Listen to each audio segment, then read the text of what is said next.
Let's dive to the Word of God this morning. So turn your Bible in Luke 16. Don't get me wrong. The context of this is about this manager. Ano po? The Lord, our God, or Jesus Christ, entrusted His things to manage. But we know what happened here. He must manage the affair of his master. And so what he did, ika nga ay naging mabuti siya sa kanyang kapwa. And the context of that is that minsan ganun din tayo, ano po, na mabuti tayo sa ating kapwa, pero we are not right with God when it comes to managing the affair of our Lord and Savior Jesus Christ. So also the application of this is that it's a very practical and personal in many ways, ano po, or on a personal level. Napakaraming application neto, pero the number one application neto is about money. So turn your Bible in Luke 16, beginning in verse 10 up to verse 13. Just like what I said, probably some of us are guilty of this. I'm with you guys. My wife and I went to this experience. Ano po, I don't remember the year exactly, but when we moved here in Las Vegas from Hawaii, dumaan kami sa pagsubok financially. Not because we must mismanage ano po yung tinatanggap naming sweldo, but dumaan kami sa pagsubok ng surgery. Na-surgery ako sa dalawang mata, dahil hindi na ako makakita. Na-surgery ang asawa ko, tinanggal ang gallbladder niya. Sinurgery si Lucas ng 14 na ngipin, ano po, nilagyan ng crowns in 1 year. So you can imagine, ano po, yung hirap na yung mag-asawa, how to make yung tinatawag natin pagtugtugin ng buhay. Dumaan kami sa ganun. So wala kaming ginawa kundi umiyak, ano, parang, Lord, paano ba ito? Dumanas kami ng parang dagok ng buhay na surgery, ng 3 surgery sa pamilya namin in 1 year. Tapos that year as well, Lucille requested na yun nga yung mata niya, hindi na rin sabihin ng nanay niya, huwag naman surgery sana, yun naman, salamat at salamin lang, ano? Pero dumaan kami sa ganoon. Maybe some of you or those watching at home right now, ano na, dumaan kayo not because you mismanage yung tinatawag po nating blessing natin financially from the Lord, but sometimes sabi nga natin ay sa ganung pagsubok. Pero pag na-mismanage mo yung lumubog ka sa mga bagay-bagay na hindi naman dapat, hopefully this message will help you in some way na it's not too late, not too late to rearrange your financial para magkaroon ka ng freedom, because I believe, this is what I believe, kapag mayroon kang financial freedom, mas magaan yung buhay mo at nagiging blessing ka pa sa ministry mo. Can you say amen to that? Amen. So let's read together, ano po, if you have your Bible, beginning in verse 10, it's just like this, whoever, ibig sabihin, ano po, kahit sino sa atin, including me, rich and poor, kumbaga, kasama tayo dito lahat sa ina-address ng ating Panginoon Jesus. Sabi niya, whoever can be trusted with very little, sabi niya, can also be trusted. These are the big words here. You know, let me jump, before we continue reading. The word trusted, dishonest, trustworthy, yun po yung mga big words, makikita natin, serve, devoted. So, ito yung mga big words na madadaanan natin habang binabasa natin. Sabi niya, whoever can be trusted with very little can be also be trusted with much. And whoever is dishonest with very little will also be dishonest with much. It's like compare, kino-compare niya. Ayun, yung tawag natin dalawang aspeto ng buhay ng isang tao. Verse 11, so if you have not been trustworthy in handling worldly wealth, who will trust you with true riches? And if you have not been trustworthy with someone else's property, who will give you property of your own? Verse 13, no one can serve two masters. Either you will hate the one and love the other, or you will be devoted to the one and despise the other. You cannot serve both God and money. Jesus Christ said you cannot serve God and also serve money. Again, I'm not addressing here to try to undermine the way you manage your money in your life. Ano po, kung paano nyo po i-manage ang pera nyo, paano nyo po gastusin ang sweldo nyo. You deserve to enjoy your life. That's what I believe. Kung gusto mong bumili ng Louis Vuitton bag, it's up to you. Kung gusto mo din naman kumain sa masasarap na kainan, pwede rin because you deserve it. Pinaghirapan mo yan eh. Pinaghirapan mo yan. But today, let me help you address 3 things here with this topic. Ano po, can you put Pastor John, even the title, ano po, yung well-managed life, I jungled with that life. I tried to play with that, pero I ended up with that title, with well-managed life. I tried to put life well-managed, managed life well, but I think it's the same. Ano po, kahit balik-balik na rin na natin, ano po, kahit anong unahin po natin salita niyan, pare-pareho lang po ang ibig sabihin po niya. Remember what I said about the principle that I said a while ago? Kapag mas paayos po yung pagmamanage po natin sa financial po natin, mas magaan po ang ating buhay at nagiging blessing po tayo sa ministry natin. At the same time, mas nakakatulong tayo sa mga humihingi ng tulong sa atin. Alam niyo, hindi po masamang tumulong sa kapwa. Can you say amen to that? Lahat naman tayo tumulong na sa kapwa, di ba? Di ba? Isa nga sa atin dito, akala nila, ano ito Central Bank sa Pilipinas ito Totoo naman. Ito si Brother Fred. Kaliwat ka ng pastor ang humingi dito, baka akala nyo. Pagdating niya lang kanya sa akin, nagre-report ka agad, Pastor, 2 pastor ang humingi sa akin ngayon. Sabi ko, anong pakialam po? Ikaw naman ang hiningan. Akala nila Central Bank si Brother Fred Pero kaya gusto, ang dami nilang inaanak, baka akala nyo. Bigyan naman. Ang dami. Kasi generous sila, yun po yung point ko. Ninong. Pero ito yung point dyan, alam mo? Kaya generous sila, hindi sila, ibig sabihin, hindi nila binibigay, nagtitira sa para sa sarili nila. Kaya nag-around the world din sila. Nakita nyo? Kagagaling nga lang nila sa Spain. Sa Vietnam ba? Galing kayo sa Vietnam? Spain! Alam ko Vietnam Galing sila ng Spain. You see, hindi mo masamang tumulong sa kapwa, lalo kapag alam mong kailangan nila. But make sure na magtira ka para sa sarili mo. Para kapag rainy season, meron kang dudukutin. Hindi pagdating ng araw, ikaw naman ang nawalan. Iyak-iyak ka ngayon. Manunumbat ka ngayon. Kasi yung mga tinulungan mo, hindi ka na nila kilala. Kaya ako nagtitirang para sa sarili ko. Kapag tumulong ako, palagi akong naglalagay din sa baso ko sa closet po namin. Palagi akong mayroong pera sa closet po namin. $300,000. Hindi, mali. $300, ano? Kamali lang ako. Kayo naman, wala akong pera gano'n. $300. Palagi akong ni-replenish na $300 on my coffee mug inside our closet. Why? Because minsan, mag-message ang anak ko, sabi niya, Dad, may pera ka ba? Sabi ko, wala akong pera, pero may pera ako dyan sa closet. Pumasok ka lang, kunin mo. You see, kailangan may reserve ka palagi. Bakit mayroong reserve ang Central Bank? Bakit? Kasi minsan, ang isang bansa, kailangan niya ng pera. At kapag walang reserve ang isang Central Bank, mababangkrap ang isang bansa. At kapag bankrupt ang isang bansa, walang magtitiwala sa kanila. Walang magpapautang na bansa sa kanila. At walang gustong mag-invest sa kanila. Why? Because, why I'm going to trust you? You will manage your own money. The same thing with us. Just like what I said, there's a lot of application about these verses. Just like with us. Let's say if I will mismanage the 25,000 that God entrusted to us, na iniipon natin para sa pagbili ng lupa. Let's say i-withdraw ko yung pera na hindi nyo alam. Hindi ko pwedeng i-withdraw. Ako lang, ano po. Dapat 2 tao palagi. Let's say or Brother Benny and I decided, come on Brother Benny, let's withdraw the money and let's run to the Philippines and let's go ha-ha-ha, fiesta dito, fiesta doon. Pagbalik namin, sasabihin namin, ako muna, wala yung pera. May nag-withdraw na hindi namin alam. Scam kami, scam ang church. Kaya nga, pag nagbabayad ako, sinasabi ko agad, one time lang to, walang pwedeng mag-withdraw dyan. Na hindi kami.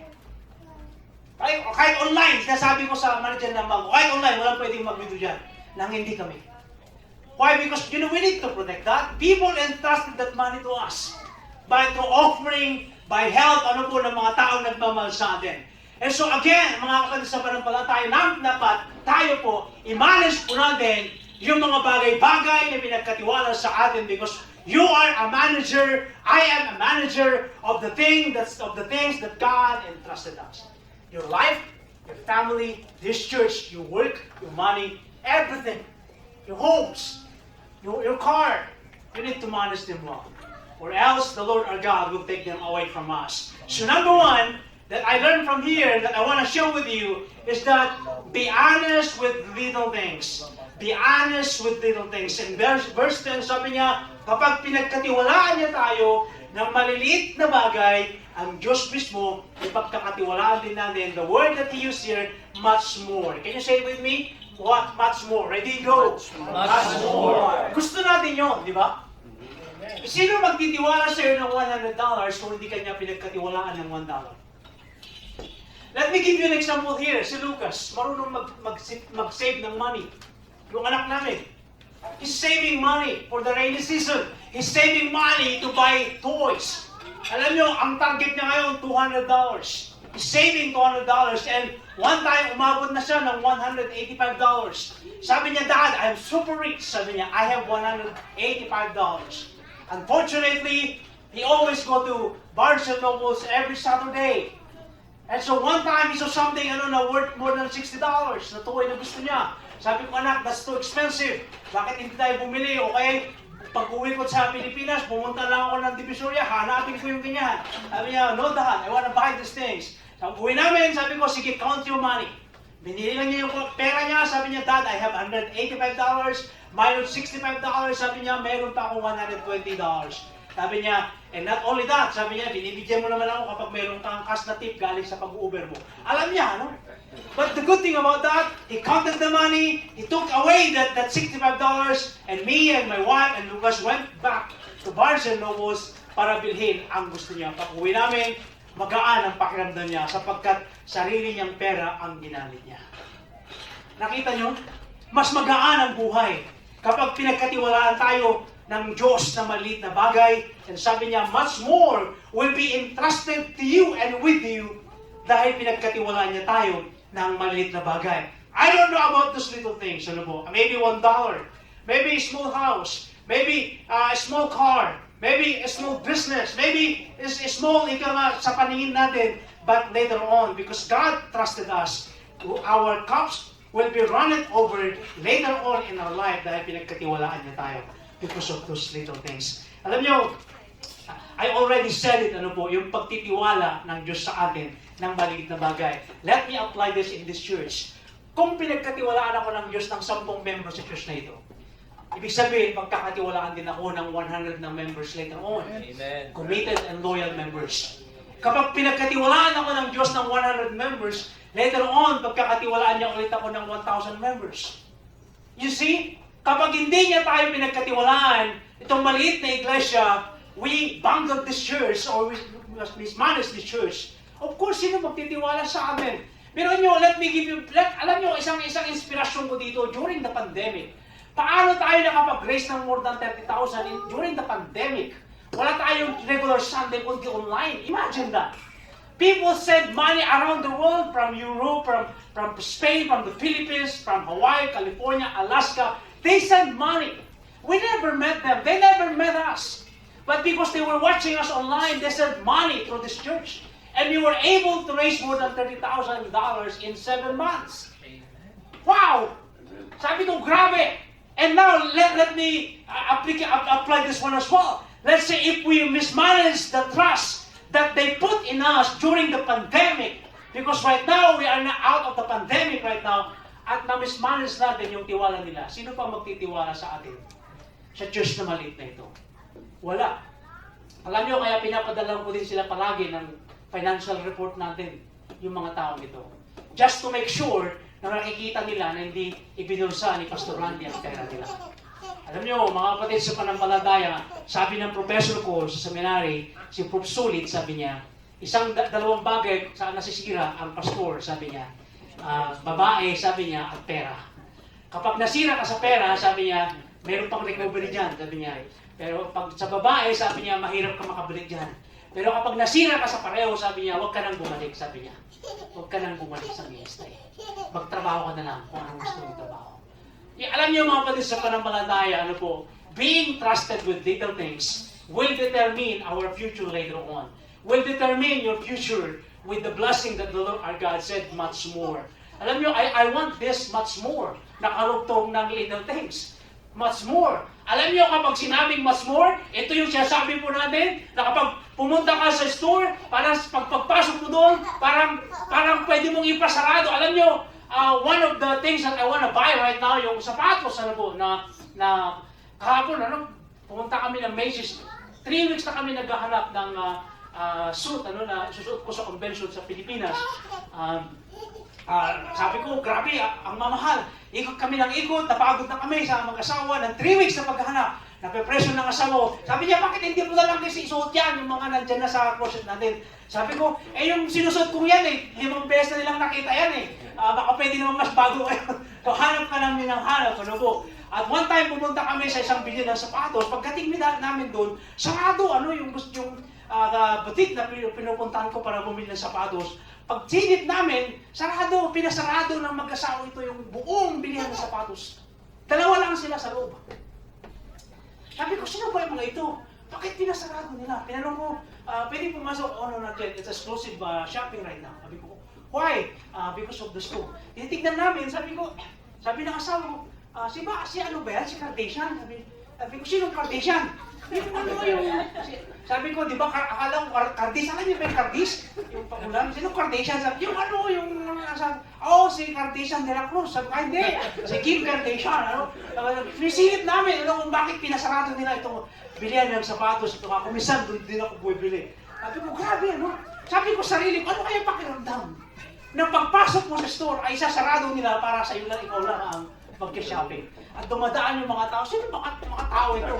Mumura ka nila siguro, Pero the point there is this. Yung sinasabi ko sa inyo kanina, na kapag na-manage po natin na maayos yung mga blessing ng Diyos sa atin, tayo din naman ang magbe-benefits At tayo ang magbe-benefits, yung sarili natin, yung pamilya natin, at yung mga tao gusto natin tulungan.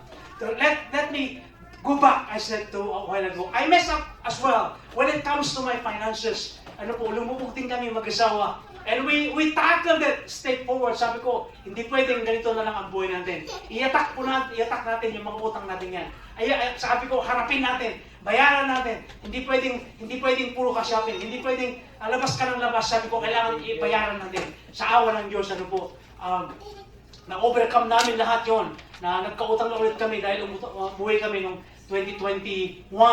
Nagkadubli ang ticket po namin. Pero alam niyo mga kapatid sa pananampalataya, the point is one and the same. You need to rearrange your spending against your income. Rearrange it. Kailangan i-balance mo ito. Hindi pwedeng gastos ka ng gastos na mas maliit naman yung income mo. Lulubog ka little by little. And then later on makikita mo, ang laki na pala ang binabayaran mo. Ang laki ng anak. Hindi mo na alam.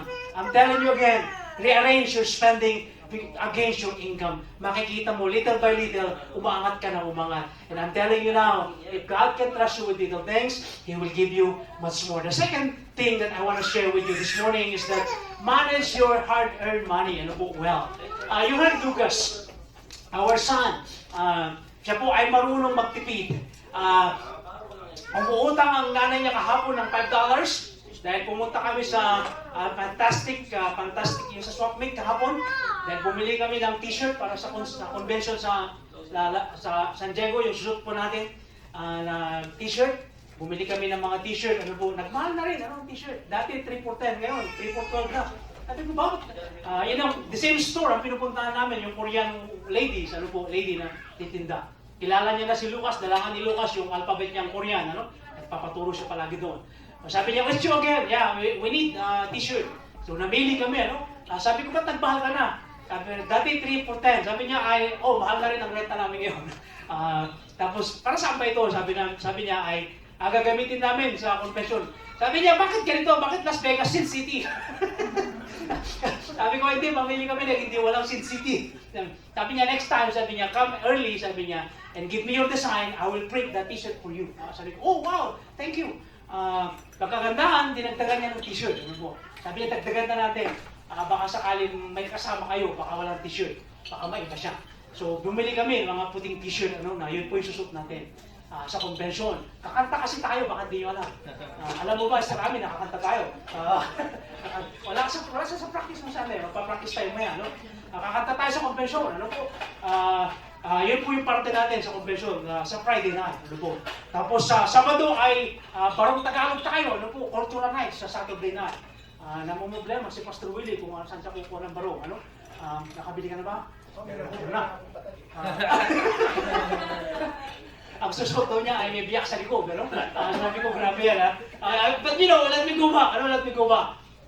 Can we read together this verse 11? Let's read together. Ready, go. So if you have not been trustworthy in handling worthy wealth, who will trust you with true riches? I went to commentaries about the true riches. It's all about the grace of God. Yun po yung interpretation po nila. Ano po? Yun po yung. But sabi niya dito, if you have not been trustworthy in handling worthy wealth, meaning money, ano po? Money pinag-usapan dyan. Pera ang pinag-usapan natin dito. So imagine, ano po, kapag, just like Lucas, sabi ng mami niya, Lucas, can I borrow $5 from you? Alam niyo, sabi ni Lucas, sabi niya, no way. Sabi niya, no. Sabi niya, you're not getting money from me, ma'am. Sabi niya. Sabi ng mami, hindi. Pambayad natin sa fantastic sum. Babalik ko din sa'yo, yung $5. Sabi niya, okay. Umakyat, kumuha ng $5. Sabi ng anak niya, sabi niya, ma'am, make sure to pay it back to me. Okay? Babayaran mo ito. I don't know kung binayaran siya ng nanay niya. Pero alam nyo, ito po yung takbo ng mundo natin.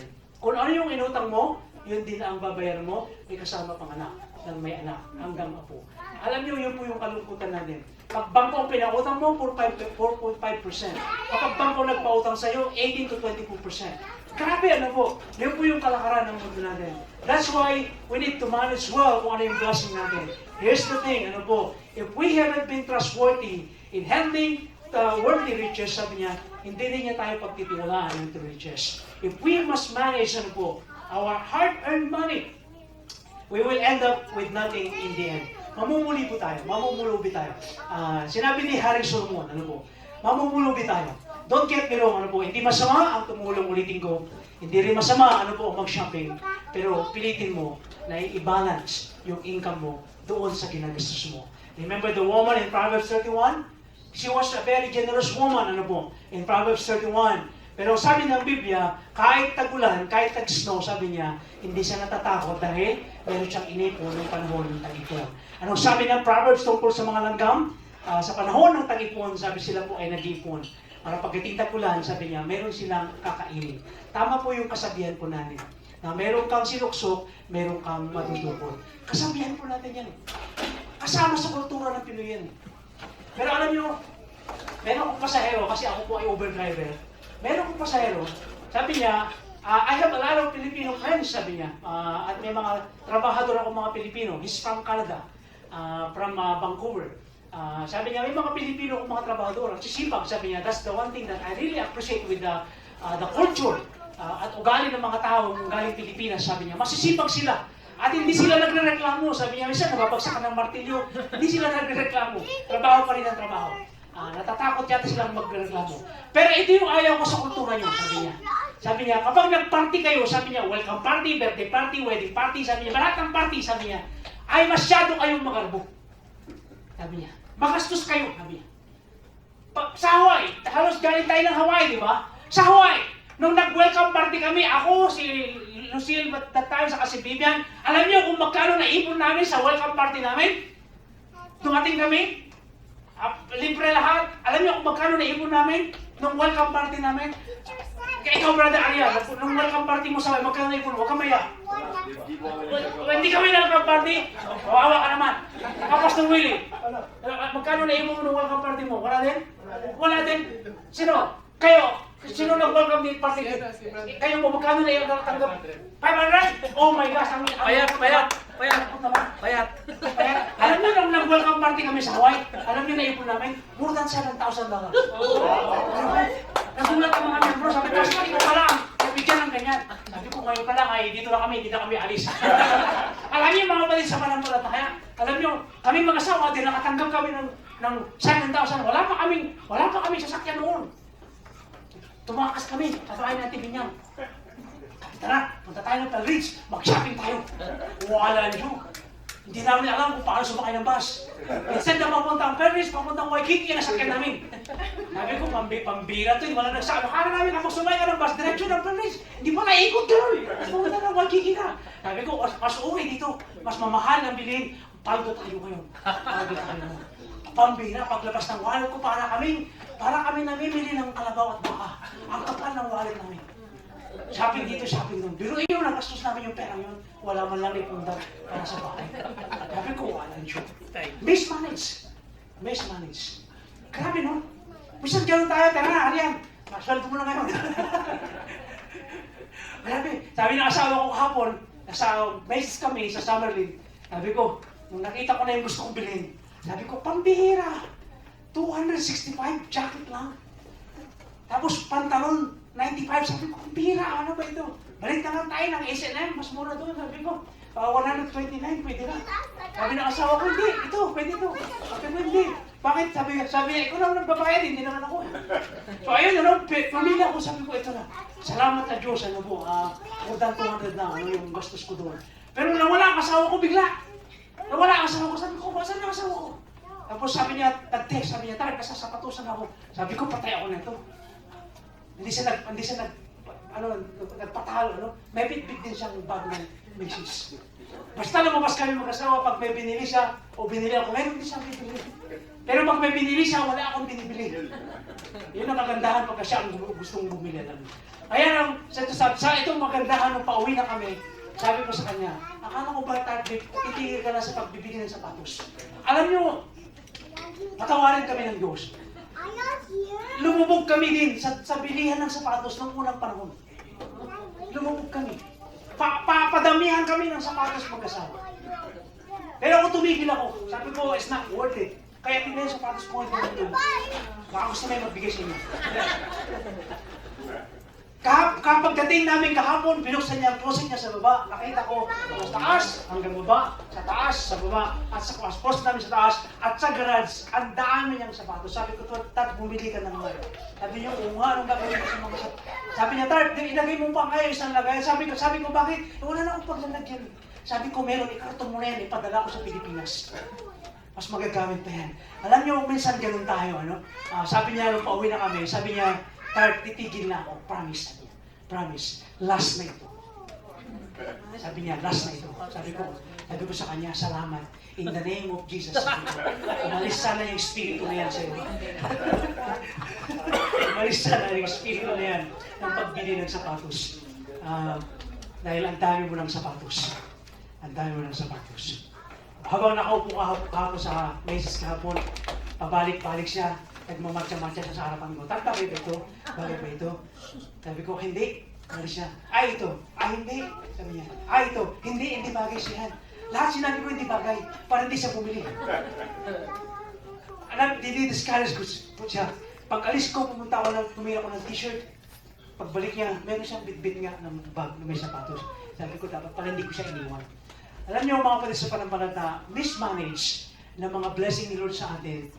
Instead na tayo mag-benefits, we will be ending up na hindi tayo nakakatulog na maayos kasi nga hindi na natin alam kung paano gagawin ng ating buhay. Dapat good steward tayo because we are a child of the Most High God. Amen? And then the last one na gusto ko dala sa inyo, be a reliable person. Be a reliable person. In verse 12, sabi niya dito, in verse 12, gusto ko basahin, sabi niya, if you have been not been trustworthy with someone else's property, naranasan niyo na bang ipagkatiwala sa inyo ang isang bagay ng ibang tao? Basta sa probinsya namin, Kalabaw, ipagkakatiwala sa iyo. Pwedeng bahala ka na sa Kalabaw namin dahil pupunta kami sa Ilocos, attend kami ng kasal. Minsan naman, ipagkakatiwala sa iyo ng kambing, ipagkakatiwala sa iyo. Minsan naman, manok, ipagkakatiwala. Pwedeng pakainin mo yung mga manok. Ayun, kapag manok, pagdating na may-ari, bakit nasaan yung mga manok? Naku po, napiski po sila. Yung pala, kinain nyo na, naulam nyo na, napulutan nyo na. Alam nyo minsan, sabi dito, kapag pinagkatiwalaan tayo ng ating kapwa, ng ating kaibigan o kapitbahay, sabi niya dito, dapat trustworthy tayong mga tao. Pagdating nila, ay ika nga nandun pa rin kung ano yung pinagkatiwala sa atin. Let me give you an example here. I learned, from a worker here sa Las Vegas Boulevard, nagkatrabaho siya sa mga rooms, Sabi niya sa akin, kapag naglilinis ka ng kwarto, sabi niya, kapag meron kang itinaas, sabi niya, na relo o wallet o anuman, sabi niya, huwag mo ililipat. Sabi niya, kung saan may tinaas, pinunasan mo, doon mo rin ibabalik. Sabi ko, bakit? Sabi niya, that's the policy. Na parang hindi mo hinawakan, o parang hindi mo tinas kung ano yung iniwan nila sa loob. Grabe, I just learned, na ganun pala yung policy, Ay, ibig ko sabihin, na ganun din po tayo mga kapatid sa pananampalataya, kapag pinagkatiwalaan tayo ng Diyos, especially this church, kailangan responsible po tayo. Alagaan po natin, mahalin po natin, paalaguhin po natin dahil pinagkatiwalaan po tayo ng Diyos. Remember, yung ibinigyan ng mga talent, yung binigyan na nga ng isang talent, tinago pa niya, pagdating ng pastor niya, sabi niya, isa na nga lang, sabi niya, ang ibinigay ko sa iyo, sana ipinangko mo na lang, kumita sana yung pera ko. Alam niyo mga kapatid sa pananampalataya, palaguin po natin, kung ano yung pinagkatiwala sa atin ng Diyos. Kapag pera, palaguin po natin. Kapag talent, palaguin po natin. Kapag wisdom, palaguin po natin yan. Kapag knowledge, palaguin po natin yan. Kung ano yung binigay sa atin ng Diyos na pinagkatiwala sa atin, pamilya man natin yan, palaguin po natin yan.